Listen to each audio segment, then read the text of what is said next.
This is Your Own Best Company, a podcast for people who love to work alone.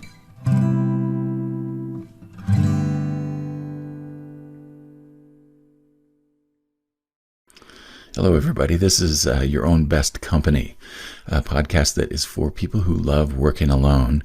My name is Franklin Taggart, and you are my people. This podcast was my idea because I was looking for a place that people could talk about the positive aspects of being in your own office with a closed door and getting a lot of great things done. And the guy that you're going to meet in today's episode is someone who knows about this firsthand, and he's been doing this for quite a long time. I think, Scott, longevity-wise, that you actually might have the record.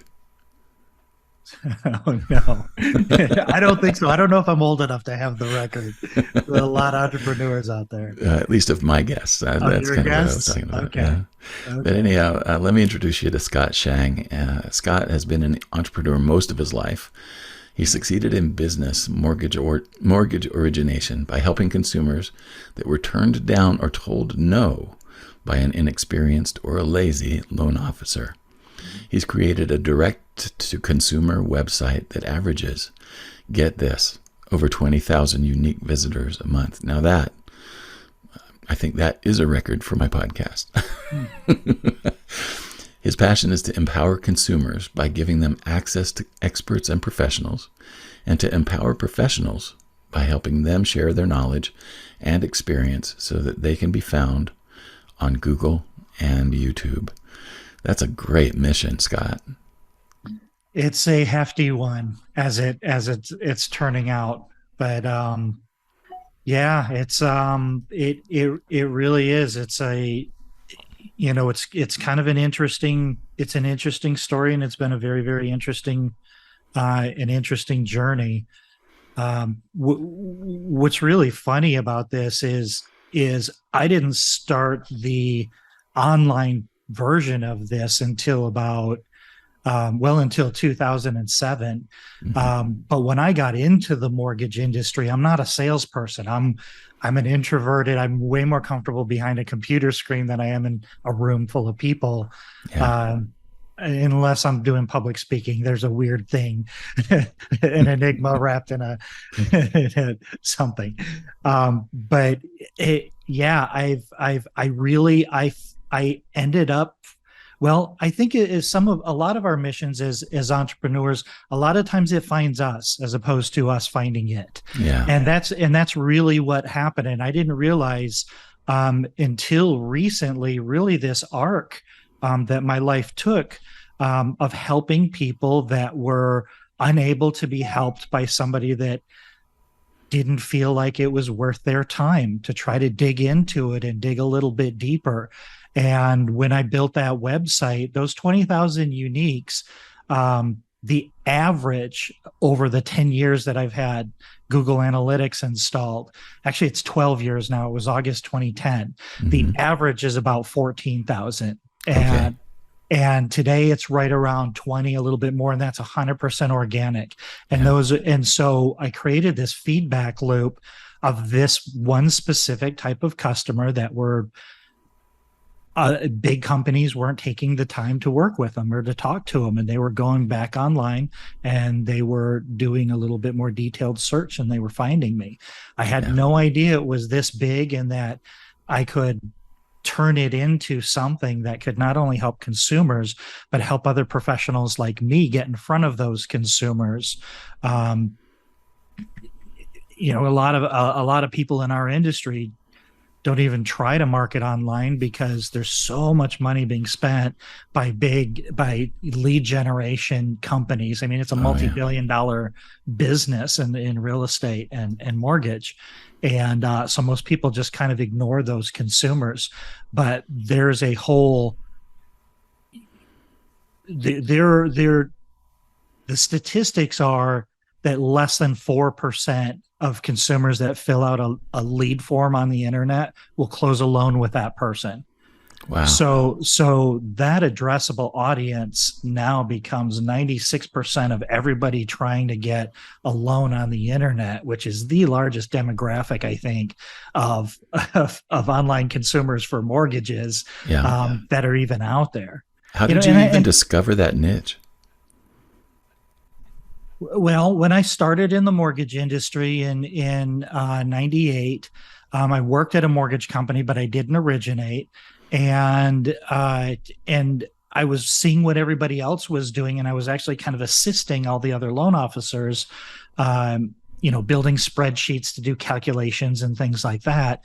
And then I wanted to be an originator, and my boss told me, "Well, I don't think you have the right personality for it," and and and so he made me be the assistant of the top producing loan officer in the company for a year. Yeah. And I realized I was doing all of the work, like for this whole year, all the technical stuff. So I learned the basics. I learned the guidelines. I got brilliant at the basics. I learned how to look up guidelines. I learned how to look for answers, how to get exceptions, how to read guidelines, how to interpret them. And so then when my boss let me originate, he was 100% right. I was a horrible salesperson. But we had a room in the office that was stacked floor to ceiling with bankers boxes that had turned down applications from all the other loan officers in the company from the last few years. So I went in and I worked exclusively off of those. And I went in and I found out what was wrong with them. I redid it. I looked up the guidelines, and I more than tripled the sales volume of any other salesperson in that company for the next 2 years straight. Wow. And it was only working off of the people that our loan officers had turned down. So then when the market crashed in 2008, it was literally on the news cycle 24/7 that mortgage brokers, which I was the cause of the second Great Depression in the United States, Yeah. because they were liars, they were misleading people, they were greedy. And I knew that consumers did not want to talk to a salesperson. So I learned WordPress in 2007, and I started writing about the things that I knew would catch people up, like really unique, very nichey stuff. Yeah. As a matter of fact, I was in California at the time, and California home prices were unaffordable. I mean, you think they're unaffordable now. Yeah. They were about that unaffordable. So when the market crashed, it was really bad for homeowners, but it was a really great opportunity for home buyers that could buy for the very first time. So that's what I focused on. I focused on special products that didn't make a lot of money. They were grants that were available through the state and through the federal government, to help people to be able to buy, because home prices were affordable for the first time ever. Yeah. And so that's kind of where it started. And from the feedback from my website, I started identifying these particular topics that call centers won't handle. Yeah. So, I'm often, I try not to talk bad about other business models.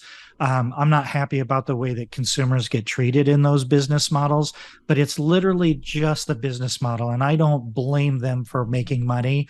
But they can only do their business model if it's the easiest, simplest stuff that you can hire a kid with no experience to process the paperwork. And as it turns out, that's about 4% of all of the applications that they receive online, and everybody else, gets turned away. So that's how it happened. I mean, it sort of, I didn't realize that that's what it was, but I always had a passion for helping the underdog, for helping the person that didn't think that they could do it and somebody else told them no. That's when I really got fired up, and that's when I got, when I really got passionate. And then who knew that the internet and YouTube would allow you to reach so many people with that message. And it really, I wasn't a real techie person. I learned all of this stuff from scratch. I took an HTML class an online HTML class from a local community college in 2008 so I could undo all of the things I kept screwing up on my website. You could get behind the scenes in WordPress and actually make some things happen. Yeah, well, not even I never learned how to code, Yeah. but I did learn the HTML. It's a language, Yeah. right? And so when you learn the language, then because if things were goofy or the lettering was too big, I could look at the code and see, oh, there's a headline tag right there, and Yeah. that's why I'm having that problem, and so I started to learn it that way. So in 2007, when you started your WordPress, it was a blog, right? Yeah, it was a blog. That's also when I learned that WordPress.org you can't sell Right. on it. So I started on WordPress.org, and then I started putting calls to action in there. Reach out to me if you have any questions. And we came into the office one day, and the website was shut down. Oof. And so luckily, I had a 23-year-old kid uh, guy in my office, and he downloaded WordPress and set up a server at, I don't know, it was Bluehost or GoDaddy, and we reinstalled the website and we got it back up and running again. Oh, wow. Yeah. So how long did it take once you started the blog, how long did it take for that to start becoming a point of contact for new business? So the way that I originally used the website is I was driving people to it. So I was doing manual one-to-one email marketing Wow. to teachers that worked in low priority schools in California. There was a special grant available to them. So I would start emailing them one on one. It was, I don't know if it was a little shady. It was kind of before spam. But when I learned that this program was available to these teachers that worked in these schools, and the way that you identify whether they're eligible for this program is you go to the State Board of Education, look up the school, and see what the rank is. So, my entrepreneurial mind, you're probably doing the same thing right now. I went to those school board of education first, sorted for all of the schools that met that criteria, went to the website of each of those schools, went to the staff list on each of those schools, and emailed each of those teachers individually. Yeah. And none of them were mad. It was just, hey, were you aware that the state of California has a special program available to you? And what happened is I was answering the same questions over and over and over again.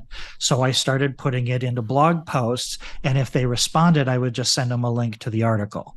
Oh, And cool. then they would be fully informed and educated, and then it was their decision to reach out to me after they already knew, liked, and trusted me because they read the information that I provided to them. So you started that process pretty much at the same time that you started the blog, you started developing that list of contacts? I started doing the list first. That Okay. was in 2007. And then fourth quarter 2007, I learned WordPress because I started getting traction on it. I Yeah. was only doing it for a few months. And yeah, and I really started getting a lot of traction on it. And and then I just figured it out from there. I mean, it took me 18 months to close my first loan from blogging. Yeah. Like I always tell people, I go, I don't know if I'm just, because people always think, oh, that's a great accomplishment. And I was like, I might have just not been smart enough to stop because it was like that for a few years. It was a no man's land out there, but I just felt in my heart that it was the right way to get out there and try to communicate. And every person, and eventually what I found is every person I was able to have a conversation about, I could say, oh, you know what? I've written a detailed article about this or done a video on this. Let me send it to you so you can be prepared before our next call. And Yeah. so it really started to become a resource for me and a knowledge base that I could share with people that, strangely enough, kind of created this third party validation because it Yeah. wasn't me saying it, it was them reading my words. And it's kind of like, if you're on TV, you must be famous, Yeah. right? So if you're in an article, if you're on a blog post, then you must know what you're talking about. Yeah. That's, So you were a trailblazer then in the content marketing realm of mortgage. Seems like yeah, it's Copy like you were Blogger probably one of the started first. around that time. Brian Yeah. Clark and Copy Blogger, and yeah, there was a lot of that was just kind of coming up at that time. And I kind of, if real estate picked up on it faster than mortgage, so I kind of find myself in the real estate spaces, because there was a lot of real estate agents and realtors that were kind of getting together talking about this new technology, Yeah. and these new ways to market and blogging and things like that. And I didn't there weren't as many of those conversations in the mortgage space. So I kind of spent a lot of time in the real estate circles, going to real estate conferences, speaking on panels, getting involved in groups, and just really exploring it. And then I brought it over to my mortgage space once I kind of have a handle on it. So you said that you went and you educated yourself about HTML, Mm-hmm. so that you could get into under the hood and change things around. What were Mostly to some of fix the stuff that I would accidentally break. yeah? But There's a lot of that in the DIY world, isn't there? there certainly is. I think it should be BIY, break it yourself. It's always that first, at least for me. I can't speak for anyone else. Yes. But Scott, I'm curious as to like after the blog had established, what was kind of the next direction that you added with content marketing? Yeah, so the first, after focusing hyper locally on California and these down payment assistance programs, in right around 2010, I started thinking, you know what, there's going to be a lot of people that are going to wonder how to buy a home after a bankruptcy, foreclosure, or short sale, or deed in lieu of foreclosure, because that was really the aftermath of the crash. Is a lot of folks lost their homes, Yeah. due to bad financing. So in February 2011, I started doing my research and I learned all of the guidelines around that, and I started writing about that.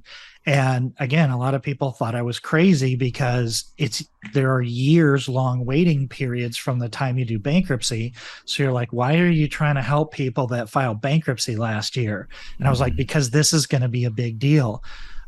That was when I learned that websites do not have geographical boundaries. Uh, yeah. So when you're writing about California, you get a lot of California traffic. Then I started writing about these issues. It was clearly a national issue, and that sort of forced me, which was a really hard situation. And I got incredibly lucky. I'm very introverted.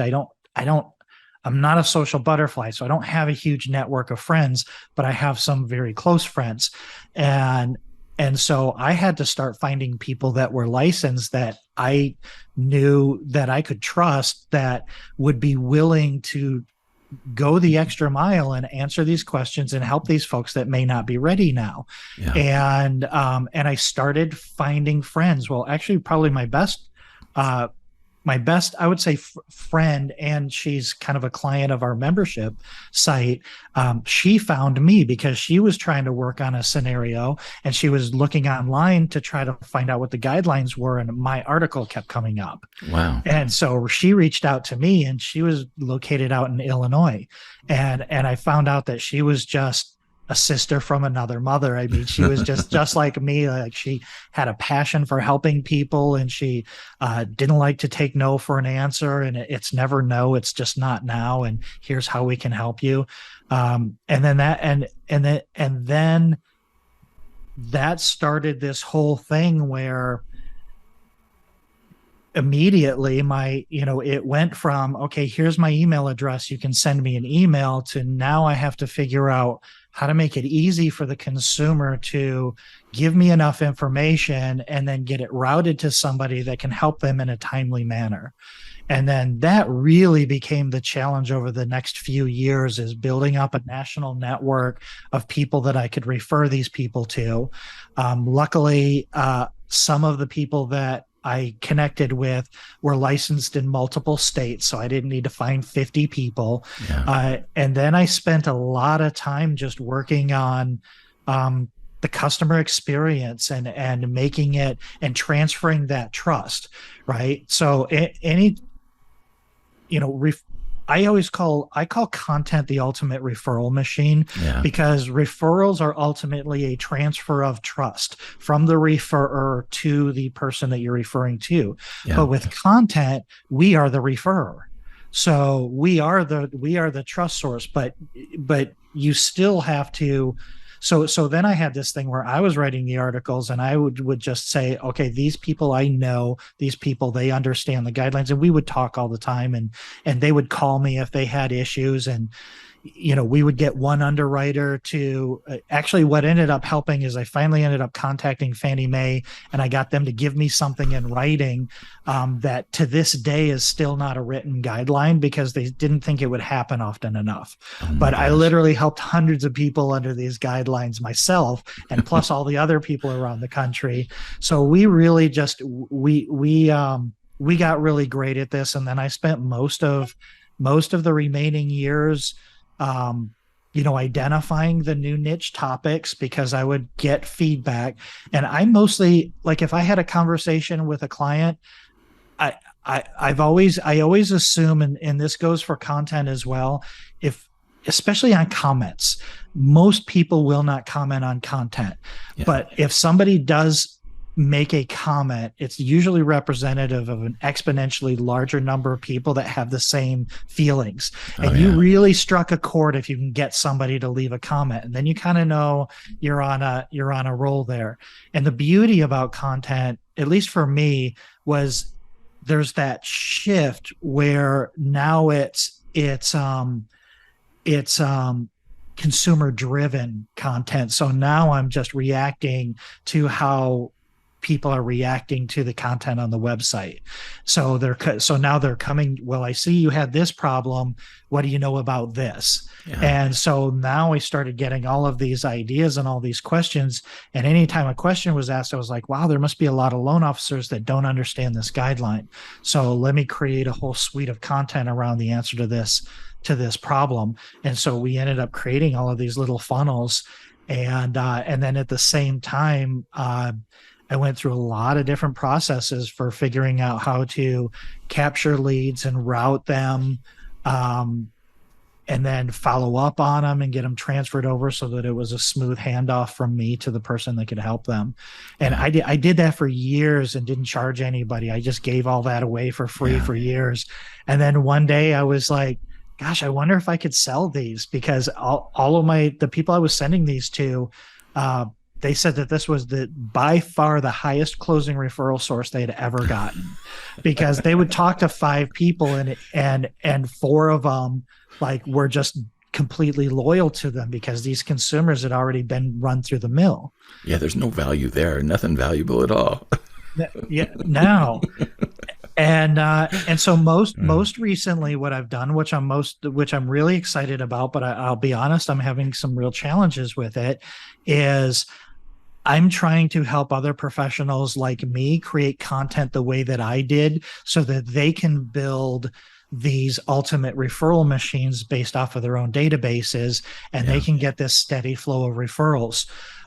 So we partnered with a company called Feed Stories. They're part of Planet Perry, and they specialize in remote video production. And so what we did is we charge a flat monthly membership to be on the site, and they get plugged into the site. They show up on a directory of experts for consumers to see, and they can record as many videos as they want. And we transcribe the videos. We publish it as a blog post on the website. We publish it to a YouTube channel, and we do retargeting around all of their articles for them. Oh, cool. So now all we do is we have them hopping on. We send them an iPad and a lav mic and LED lights, and they have a part of our process is we have a live director Yeah. on the iPad that can talk to them, and they're just telling stories about consumers that were told no by other clients and that they were able to help, and they're just telling those stories over and over again. And now, two big lessons that I learned out of that. The first lesson is everybody wants to do video Yeah. or thinks that they need to do video, but very, very few will actually do it, regardless of how many of the hurdles you pull, you remove from them. Oh The yeah. other thing that I learned is the people that didn't ask questions and trusted me unconditionally, a little bit over a year now, are just absolutely killing it. Yeah. Like they're getting, like, they're blown away that people are calling him up. His most common call now is, "Hey, I saw your video." Yep. And Well, I've had this similar experience this year. I made the commitment to do one video a day on YouTube. wow. And I didn't even really have a topic or a theme. I just, whatever I wanted to talk about for, 10 minutes. And then I released the full interview podcast every Friday. That's been going on for a couple of years now. But the thing that's been really interesting is that more and more people are coming forward saying, I saw this video on YouTube and you said something about this. But it's like all of a sudden that's become like one of the primary places that people are finding me. Yep. And I've had blogs for years and years, but nobody finds my blogs. It's like, I think, I've had a blog for 20 years now, and I think I've had 3,000 bot visits, and I can't say that I can probably count on both hands the number of people that have actually, contacted me because of my blog articles. At some point, I just kind of abandoned the blog because it just wasn't performing. It wasn't bringing in the business that I wanted. So do you attribute that? Do you attribute your success to the algorithm of the platform, do you think, or is it the content? Or, I mean, it's got to be some blend of both. I was going to say it's a combination of the two, I think. The thing that I learned SEO when it still worked. Okay. I know exactly what you mean. But what's really interesting is that SEO in recent years has become just a mind-boggling exercise in what I've experienced to be futility. Yeah. In that it's hard for me to find positioning that works for the type of work that I do because I'm kind of a generalist. I don't have a specialty. I really do work as a generalist in marketing and business, and particularly with solopreneurs and freelancers. So the keywords for those are just mind-bogglingly expensive. Yeah. And I just don't place well in advertising and things like that. Yeah. So the thing that's been really interesting to me is that as I've gone on YouTube, wow, I use the same description in my YouTube video as I use on my blog, and my YouTube channel is just like, all of a sudden, certain videos of mine are getting now thousands of views, where, Wow. my blog posts, I'm lucky to get, 100 is like a good blog post for me, right? Yeah. So those are things that I've worked through just in terms of learning how to get found. But there are challenges. And the other part of it is, quite honestly, I don't enjoy writing a blog. I don't have fun writing a blog. To me, it feels a little bit chore-like, where I can get on my camera and I can go for days. I'm a little bit of a weirdo. Writing was therapy for me. Okay. I literally wrote 2 to 3 articles a week for 10 straight years. Oh my God, that's great. I did that when And I first started blogging, but I couldn't maintain it. yeah, yeah. Well, yeah, I mean, it's my content, there's my content is a lot more, there's a lot more opportunities. You're not, there's a lot of niches, a lot of one-offs in my business. So that helped. Well, in your case, you're able to specialize in such a way that, wow, you're the one that they're going to find, probably because you've been around the longest. You have the most material out there. So well, you're if I going to was, be found. yeah, nobody finds me because they're searching for FHA loans. No. They're finding me because of some weird aspect about qualifying for an FHA loan. Wow. Right. So it's the same kind of thing. I couldn't, entrepreneurship or, those big, broad words. I can't touch the word mortgage. I No. can't touch the word Fannie Mae or conventional or FHA or anything like that. Can't even come close to it. But I can get way, way, way into the weeds with it. Yeah. So now you've moved into the area of helping other experts Yeah. improve their Google findability and YouTube. Can you talk to me a little bit? I mean, the content marketplace has just gotten overwhelmingly full of not only the good stuff, but a lot of the bad stuff. And I think one of the biggest challenges that we all face is how can we stand out in the midst of that level of I don't even know what to call it. It's like I don't want there's just so many voices Yeah. to be sifted through. How do you Yeah. stand out among them? That's a great question. And my answer may not be what you're looking for, but it for me it's more of the behavior around creating content. I don't know if there's a magic button. I think it's consistency. You have to be consistently putting content out there. Yeah, And then what I tell people is you have no competition when you're creating content because there's only one you. yeah, Because the reality is, if you have enough stuff out there and you're doing it consistently and you get that reputation, when people run across you, they're going to see that you're genuine. They're going to see that and that's it. Is the authenticity piece of it is for me.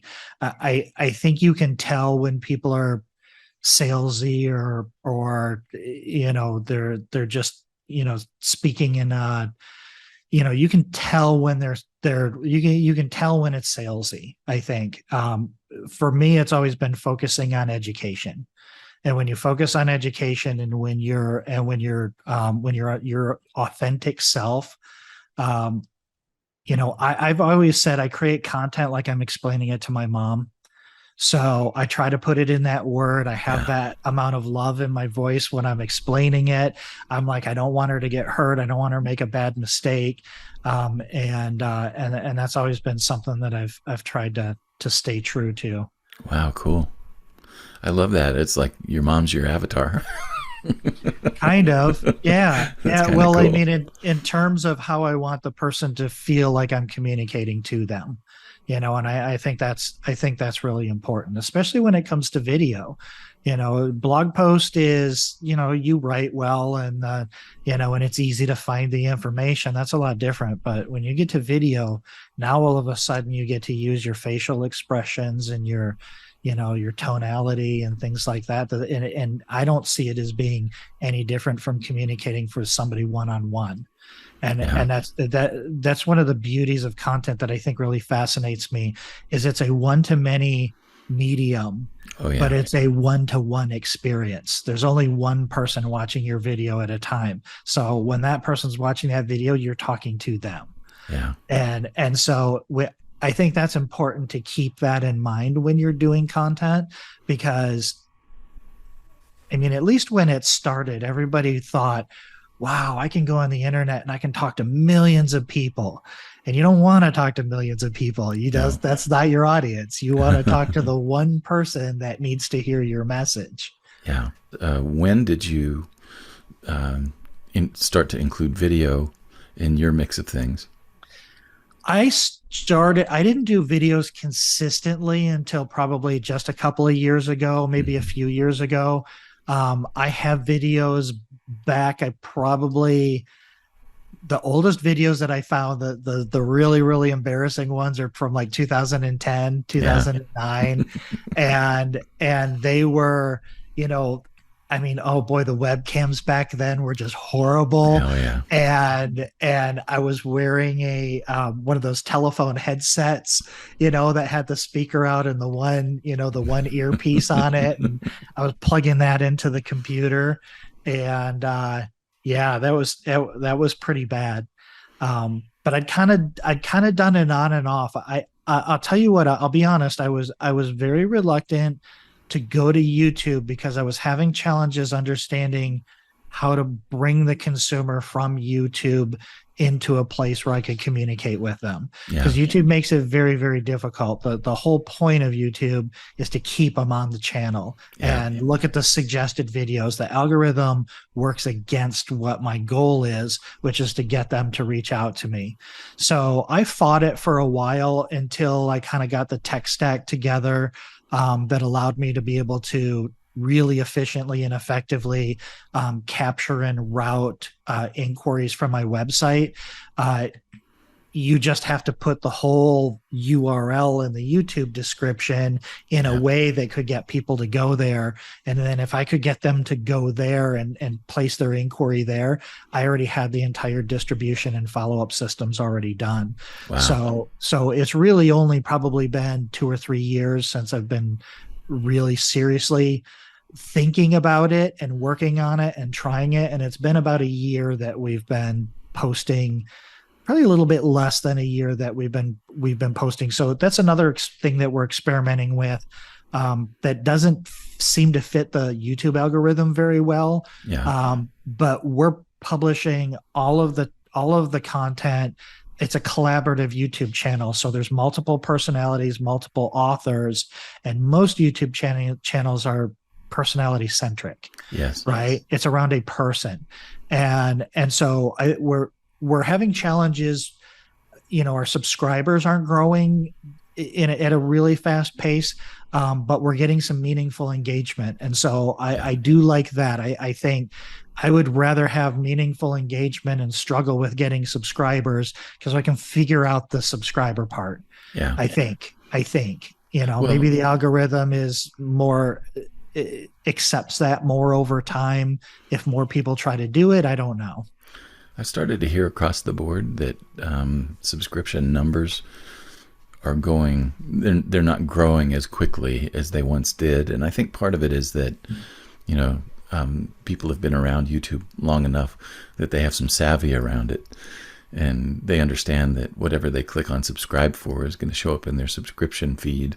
And God forbid they should click on the bell. Right. That And another note is. that's one of the things that I found very interesting is that I've had two YouTube channels. One of them was primarily for music and family kinds of things. When I started my coaching channel, I wanted it to be very different. I wanted it to be specifically an opportunity for people to experience me in the coaching role. And as I've started to do that, and share the podcasts and to do the daily videos, I haven't seen my subscription rates go up at all. In fact, they're still under 100. But I decided at one point not to worry about that anymore because I kept getting people reacting, commenting, and contacting me. Yep. So I just decided at one point to stop worrying about subscribers and then really look at, this is a jumping off point for a relationship to start. And that's what I really want it to be. So I'm not going to worry so much about the subscriber rate. Talk to me a little bit about, like, if someone is thinking about content marketing right now, where would you have them start? If I were to start all over again, and if I were by myself, I would 100% do it on YouTube. Okay. And the reason for that, and this is kind of the reason why I got into video before, is you can do it once and you can purpose it multiple times. So you can always transcribe it and turn it into a blog post and then get it picked up on Google search engines. You can pull out excerpts of it. You can chop it up into different pieces of content.